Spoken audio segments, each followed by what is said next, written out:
Hey, I'm Alex Radical from Board Game Co, and today I'm reviewing Namiji from Funforge.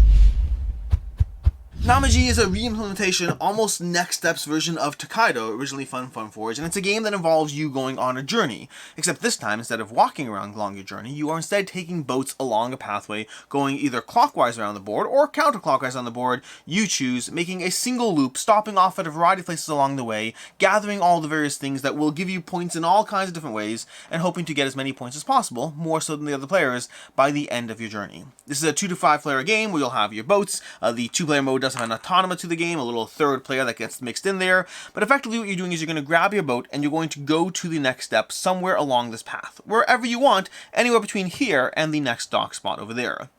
Now the problem is, while you could go over here, the downside of going there is that players always operate based on how far back they are on the track. So if you have a player over here and over here, I can now go here, then here, then here, then here, then here, finally jumping past you, at which point it's now your turn and you can decide where to go.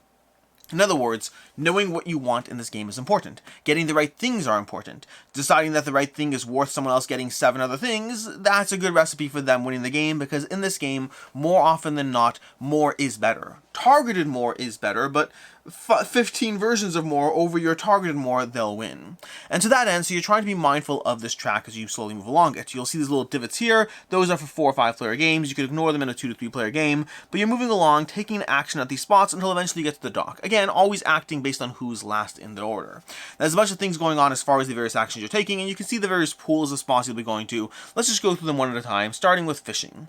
When you go fishing over here, you can take a fish. You can either take from the face down fish or the face up fish, and you'll put that fish into your boat, and you're trying to make matching rows or columns in your boat. Effectively, you're going to start with your first fish in the top corner over here, but as you expand across and down, if you have the matching color or the matching shape, you'll get 5, 7, or 9 for rows, or 3, 4, 5, or 6 for columns in the game. And so you're trying to gather them. This ship is great, this fish is great for the first one, but over here I can grab this one, but then what I want next, you can always put it back if you want. This one's actually great to put down over here, and as you continue to go to the various spots, you see this one over here, that's going to be worth 3 points for me, because they're the same shape, whether or not they are the same color. And so you're slowly trying to fish to gather fish and put them into your boat so you can score points that way, getting chunks of points for rows and columns of matching shapes and colors. Over here we're going to go to one of these panorama cards, and there's a few panorama spots, the octopus, the whales, and the dolphins, and each of them allow you to start your panorama, where you'll be taking cards, starting with the 1s, then going to the 2s, and creating a panorama, a slow piece of art that builds out a nice little piece of art there. The first card's going to be worth 1, then 2, then 3, and in the case of the octopus, 1, then 2, then 3, then 4, in the case of the whales, 1, 2, 3, 4, and 5. Additionally, players will get a scoring bonus, an additional 3 points if they are the first person to complete that specific panorama. You can see these cards over here. You'll have these little scoring bonuses over here. They'll give you extra points. So you're trying to collect the panoramas, and again, this is one of those timing things. You need to be mindful that as you go around the board, there are a limited number of spots. Too many players going for the dolphins means that not everyone will get all those points, and the points do escalate as you go higher up, in addition to the extra 3 points for scoring your full panorama. So that's something you're going to be managing as you go around the board.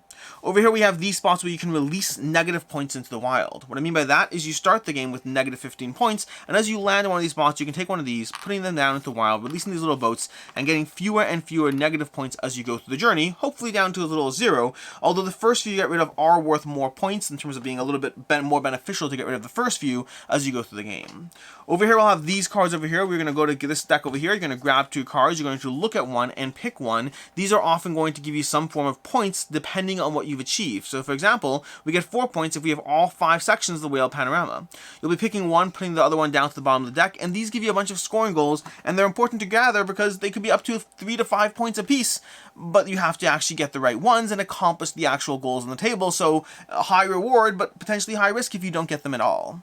From there, we have a few more spots. We have this spot over here, which is going to be one of these net tokens. These net tokens give you 2 of a specific shape and color, which can be very useful. Going back to that board I had over here earlier, putting this down over here is great to an extent, but factor in that if I put this over here, I have guaranteed, I've made it easy to get this row over here, which can be 9 points, but I've also guaranteed that I won't get this column because I neither have the same shape nor the same color on this particular column. So again, as you're building this out, it gets harder and harder, but having 2 of the same could be beneficial, or it could be the wrong move for you. Let's grab another. Let's see, next time we get a net token, look at that, we can pop this. This would have been so much better if we could do that and that, but we couldn't because that's not the order we got it in. but those can be incredibly helpful as far as getting the right rows and columns, gathering those net tokens.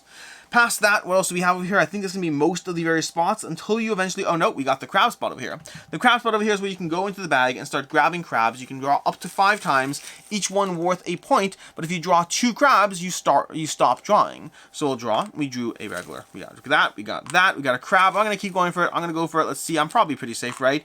I'm going to go one more, just one more. We're going to stop after that. And unfortunately, I do a crab, and so I bust, and everything goes back into the bag. So this is a little push your luck game as far as gathering these tokens, and then yes, many gold cards will correlate to those. If you have enough crabs or if you have enough whatever, you'll keep those tokens. They're worth a point apiece, which means you're guaranteed a minimum of a single point, but more often between 3 to 4 points, and if you're really lucky, a full 5 points as you go through the crab bag over here, the lobster bag.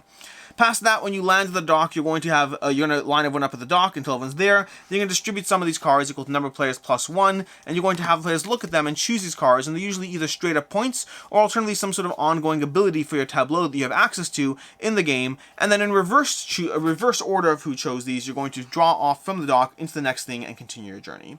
And that's basically what's going on in Namiji. You're going around the board, last player operating first, you're going to these various spots, trying to grab fish tokens, gather these scoring goals, have abilities that are going to give you different ways to build your tableau, different ways to fish more optimally, to gather gold cards, all these different things you can do. You can be gathering net tokens, creating panoramas, and slowly making your way back home until eventually the first player here will get 5, then 3, then 2, that is dependent on player count, so there are different tokens over there, and see who has the most points, tracking on the very edge of the board over here, and that player will win Namiji. Which brings us to a review starting off with ease of play. The rulebook is incredibly simple to go through. It's like 3 or 4 pages, very quick and clear on all the various aspects. It's basically move your ship. The player who's last in turn order, furthest behind, takes the next turn. Again and again as many times as they need until they caught up. Don't go on the same spot. There's 4 to 5 player zones. And there's a bunch of just explanation of the various zones, which I've already covered in this. It's a very easy to learn game.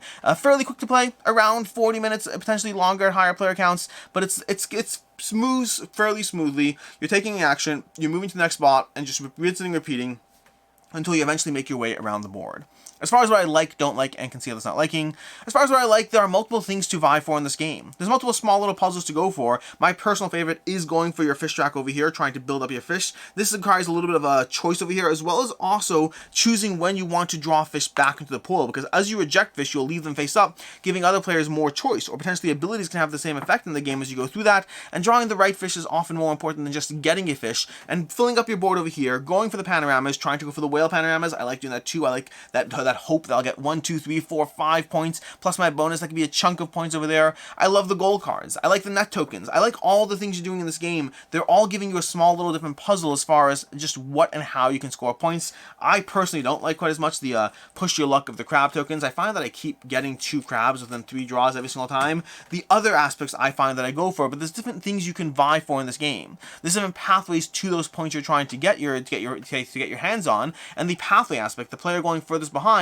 keeps you on your toes. If you have 2 players going for those whale cards, you're going to find yourself competing with that player to get that next whale spot, because you can't both get the full panorama, or at least it's less likely that it will happen, and so you're constantly trying to figure out, well, is it worth giving up 2 or 3 actions to get that additional card, or maybe I should just give up early and let you have those cards, and I'll go for something else instead, because the other 2 of you are going for it, I'll let you fight it out, and I'll go uncontested for those dolphins. There's small degrees of choice as far as what to fight over in this game, because you are trying to take into account what other players are going for, and what types of spots they seem to be identifying for, so you can tactically plan when you're actually giving something up versus when you're giving something up unnecessarily as you play through this.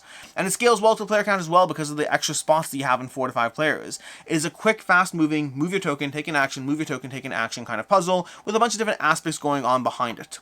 As far as what I don't like in the game, ultimately, it's just a lighter experience. No real complaints here, but the game is lighter. The game very much is a move, take an action, without a high degree of complexity around what's happening in the system. There are a few small nuances. Gathering various, rewards for things you do in the game does push your engine a certain way. Deciding whether it's worth fighting for these extra points here, especially if you have certain goals that will help you achieve that. There are small little aspects. The tableau building is a lot of fun. I do like those extra cards you get that can give you abilities. The point ones, not so much, even if they're good. I just like abilities, although the last dock, sometimes getting a few points can be better. But there's a bunch of things over here that all work well, but it's just a lighter experience that does not give you a ton of tactical depth. It's not really a critique so much as just something that makes the game a little less of a fit for myself personally, as far as what I'm looking for. As far as I can see others not liking, it can get a little mean. Especially at lower player counts, you can find yourself specifically taking things away from other players, especially if it seems like they're doing well on points. Trying to deny you your panorama, trying to block your fishing spot, there are opportunities to both help yourself and be mean to other players, and if you don't like that, this might not be a game for you. Sure, you can play it entirely peacefully, but you also can play it with an eye towards what's going to hurt your opponents, especially if it also helps you, and that might make it just, if for a game that's this light and peaceful, having that little additional mean touch just might not make it a game for you. As far as final thoughts on Namiji, overall this game is totally fine. It does the job, everything here works, and I think it's a great gateway game. I think it's very easy to teach, it's very easy to explain, it's charmingly pretty, it's accessible, gives you enough things to think about that there's enough going on here. This is a solid gateway game. For me, it's a 3 out of 5. It's lighter than what I am personally looking for, which means it's a game experience that I have enjoyed and a game experience that I could recommend if you are getting into gaming for the first time. But if you're someone who has played a bunch of games, I think this is a little lighter than what you might be personally looking for. It's on the lighter side, but it does everything well. A 3 out of 5. As far as other game recommendations, first of all, Tokaido, the original game, is going to be very similar in genre. I think I prefer this one. It's been a long time since I played Tokaido, but I think I do prefer Namiji from the two. But then past that, if you're looking for something else that gives you a sense of really trying to make a decision as far as how far down to get something, because you might want that really good spot, it gives you a fascinating challenge of moving your ships down the Nile in a worker placement game that really forces you to examine just how much each spot is worth to you and how much other players are going to take things otherwise. And then if you're looking for another procedural game of set collection and wandering peacefully along a path, but a game that gives you a bit more tactical decisions and a little bit more bite to it in a good way, Parks is one that I always recommend. In any case, and until next time, I'm Alex Radcliffe from Board Game Co. I hope you enjoyed this video, and as always, I hope you have a good one.